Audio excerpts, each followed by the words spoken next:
Менің есімім Боранбаев Нұрлан Имашұлы. 1967 жылы өмірге келгенмін, 15 май күні.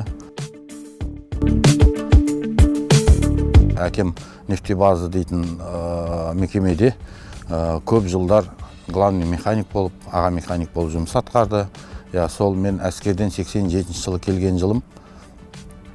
Сол кезде мені өзінің жұмысымен таныстырып, соған балам осында маған жұмысқа кел қасыма деп, сол айтқаннан содан бастап сол жұмыста 87 нефтебаза сол организацияда мен жұмыс жасап кеттім. Одан сол 2000 жылдарға дейін сонда жасадым. Резюме арқылы мені Анымпызға жұмысқа шақырды. Анымпызға жұмысқа орналастым. Сонда 18 жылдың үстіне 19 жылға таман жұмыс жасадым. Бұған келгеніме менің 4-ші айға аяқ басты. Мекеме өте жақсы, әрі жаңа мекеме, жаңадан құралған. Жалпы көзім жетіп жатыр, бұл заводтың, бұл тексол әлі де алға қарай, Құдай қаласа бір жақсы өсеміз деген ойымыз бар енді. Ал енді осы менің жұмыс орным, өздерің көріп тұрғандай, мынау бізде воздушный компрессорный дейді, бұл ауа жинайды. Осы мынау ішінде міне компрессорный, мына осындай емкістер бар. Ауаның тазалайтын фильтрлері, осы жерде барлық аппаратура, автоматизация, барлығы де мынаның бәрі кипский приборлар, электрический нелер наборлар, компрессорный насостың өзі мынау. Осы жерден мына кнопкамен қосамыз. Сосын мында давление жинап, мына екі емкістке ауаны толтырып 8 барға дейін. Біздер мынау дейтін бізде главный корпус деп аталады. Бұның ішінде вагондар жөнделеді. Тазаланады, жөнделеді. Соның бәрін олардың ішінде ағытатын неше түрлі гайка дейміз, болт дейміз, сондайлар болады ғой. Соларды ағыту үшін гайковерттарға мынадан ауа беріп тұрамыз. Сосын ішін тазалау үшін де ол ауа керек болады. Сондықтан да сол үшін қолданып жатқан. Ал енді мынау екінші компрессорныйымыз біздің бұл азотный компрессор.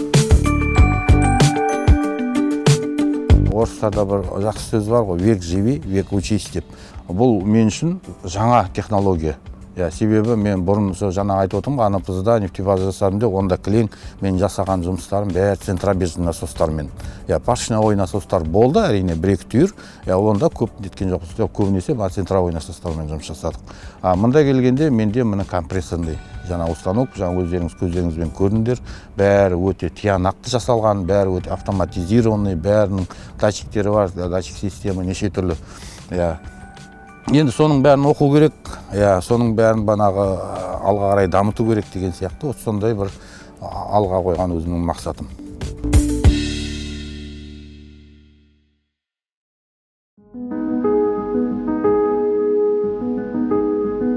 Жаңа өнерге қалай келдім деп жатсың ғой, сол бір әжемнен деп айтсам болады, әжелерімнен. Енді бір әжем емес қой, менде 3 әже өтті. Осы жерден ағасы әжем тұрды, осы жерде Қайша деген кісі, менің өзімнің әжем Раш деген кісі болды. Сосын анау жерде үлкен біздің Тауқан дейтін атамыз болған кезінде сол кісінің кемпірі Әсем дейтін әжеміз болды. Сол үшеуі бірге жүретін еді. Менің әжем өте шебер әнші болды кезінде. Қара өлеңнің кәдімгі шебері.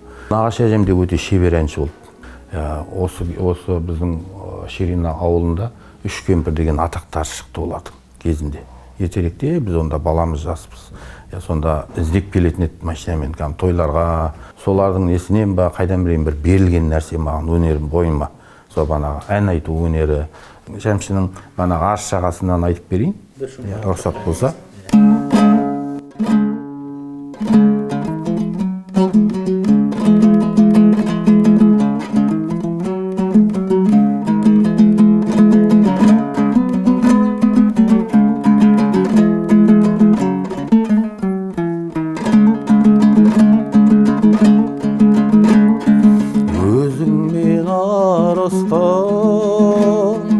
Бойында таныстым,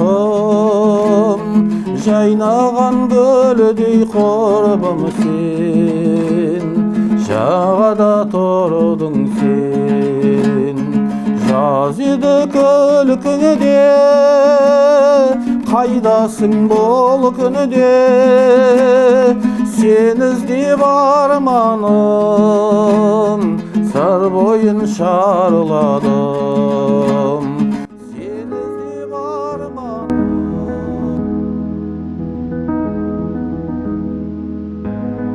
Жалғыз түйір нағашым болды, өзімнің туған анамның інісі, бауыры Қартқожақ деген осы жерде сүгіріп, Қартқожақ осы 40 жылдың үстінде, осы мына біздің Шерина Отаралиева атындағы мектепте 40 жылдың үстінде қызмет атқарған, мұғалімдік құрды, балдарға банағыдай сүгірет сабағынан берді. Сол мына өнер бәрі сол нағашымнан берілген маған. Мынау жаңағы айтқандай өзімнің қол өнерім, қолдан жасаған. Осы жердегі жаңа өздерің көрген шағын гараждың ішінде қолменен кесетін банағы электрический лобзик дейтін бар. Соныменен қолменен кесіп, осы мынау балама, немереме жасаған бесігім. Қазақи нақышта шаңырақ, шаңырақ шайқалмасын деген ниетпен дейді ғой. Алла тағала солай бір не берсін. Мынау қошқар мейіз қазақтың оюы әуелден. Сол енді мынаяғы жағын ашқаны, мынаяғы жағы да тап сондай. Мынаның бәрі қолдан жасалған. Тағы бір осындай бір ме, екі ме бесік тағы да жасадым. Ол інімнің немересіне жасадым. Тағы да бір ағайындарға жасап бергенім бар. Ал енді мынау үйдегі жеңгелерімнің заказы бойынша соған жасаған кресло-качалкам. Енді анау енді өзімізге жаңағы ас үйде тамақ ішу бойы отыратын орындық. Осының бәрі мынау іші фанера. Мына жер қалың фанера, мына жұқа фанера, осындай алып үйіп, арқасы изогнутый деп айтады ғой, орысша айтқанда. Сол өзің қолынан жасалған нәрсе бұлда. Мынау темір аяғы, бұлда қолдан жасадық. Үлкен баламен екеуміздің аяғын жасаған. Мынау енді жаңағы айтқан қызымның пианинасы. Сол қызыма отыруға ыңғайлы болсын деп, осындай ғана шағындау, орындық жасап қойғаным.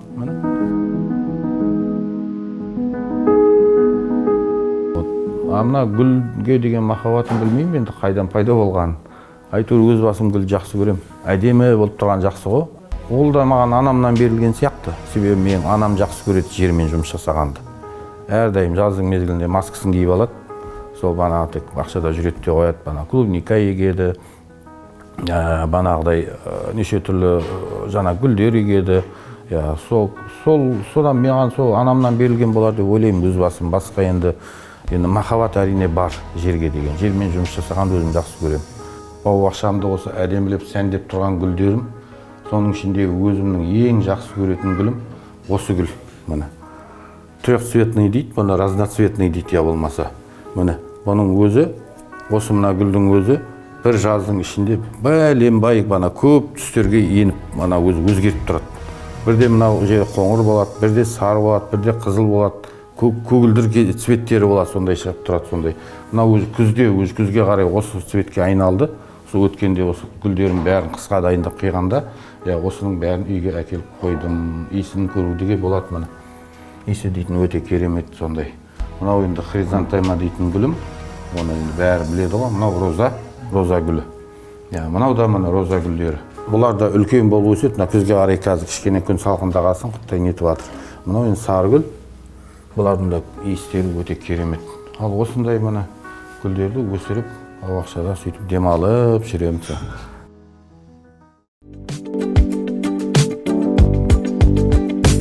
Жастар көп, құдай көп сенбесін, көп жастар білуге құштарлығы бар, банағыдай сол ұмтылып, өздерінің банағы осы біздің мекемеміздің құралуына, өсуіне үлес қосып жатқан жастар өте көп негізі. Өзіміздің білгенімізді балдарменен, жастарменен әсіресе бөлісуге тырысамыз әрине. Себебі дейтін олар дейтін болашақтың біздің ертең болашағымызды құрайтын біздің артымыздан ерген ізіміз деп өзім есептеймін.